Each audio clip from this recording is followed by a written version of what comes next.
It's about the fact, an uncomfortable fact, but it is a fact, that we have the technical ability to do this. They are all fast-acting, they are cheap, and they are fundamentally imperfect. There are problems of how you control something where an individual country can have tremendous leverage over the whole planet's climate, and where there are winners and losers in ways that really could be unpredictable. And I mean, not to frighten you, but I think you can imagine scenarios that lead to war. Another example is the array of technologies, often referred to collectively as geoengineering, that potentially could help reverse the warming effects of global climate change. One that has gained my personal attention is stratospheric aerosol injection. There's all sorts of ways you could do this, but the standard idea has always been spray sulfuric acid in the stratosphere 20 kilometers over our head and use that to stop the planet warming up. The example many people cite was when the Mount Pinatubo volcano exploded. And all of this ash went into the air and had a cooling effect on the Earth. And so people have long proposed since the mid-60s that you could artificially add dust to the stratosphere and cool the planet. Not that this would be a good solution for global warming, it would not.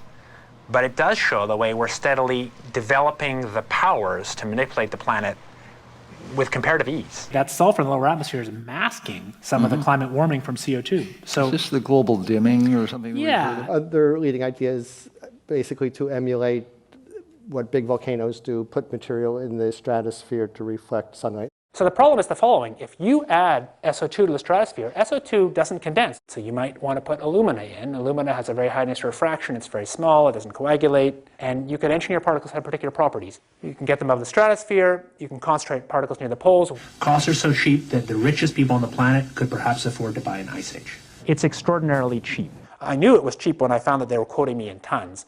It's also true that particles, as they get bigger, fall out a lot faster. We sort of step back and think, okay, well, how would you actually make particles in the stratosphere? This is really engineering now. If it was aerosols in the stratosphere, it would likely be put there by airplanes. Start with a fleet of just 2 or 3 kind of modified business jets. The basic idea is that if you let a plume off in an aircraft by just changing some little details, you can actually get much smaller particle size distributions by doing this kind of spraying. So there are all sorts of side effects. I'll get to them in a second. But if you put sulfuric acid in the stratosphere, for example, you could deplete stratospheric ozone. Smaller size means more surface area, but more surface area means less ozone.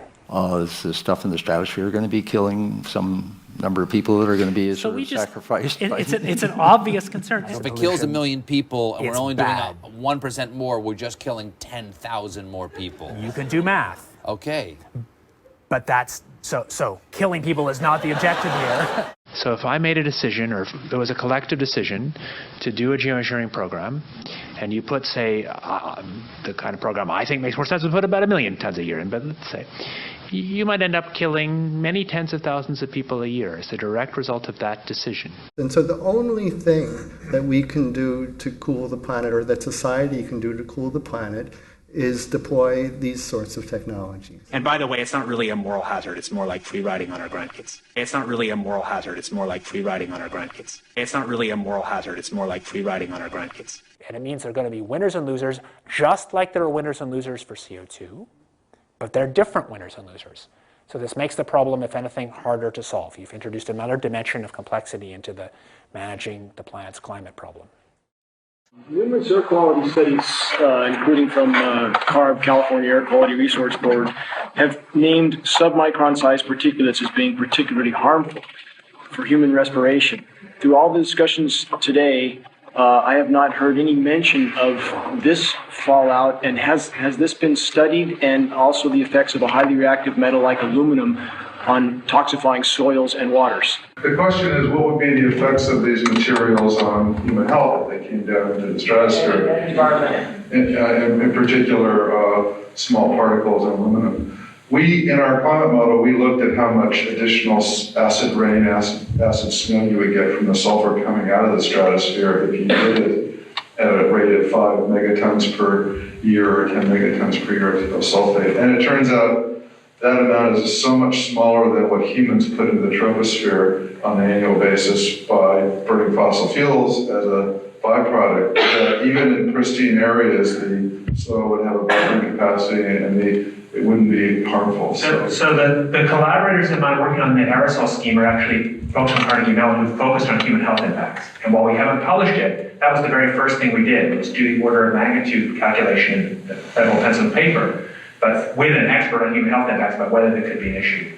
And the answer is no, clear-cut no. So for the numbers of particles going in the stratosphere are so tiny compared to the loadings on human health. There are other things that worry me a lot, like the rain on these particles in the upper troposphere, where they might affect high clouds. And for aluminum or other particles, there are a lot of toxicological things that need to get looked at seriously.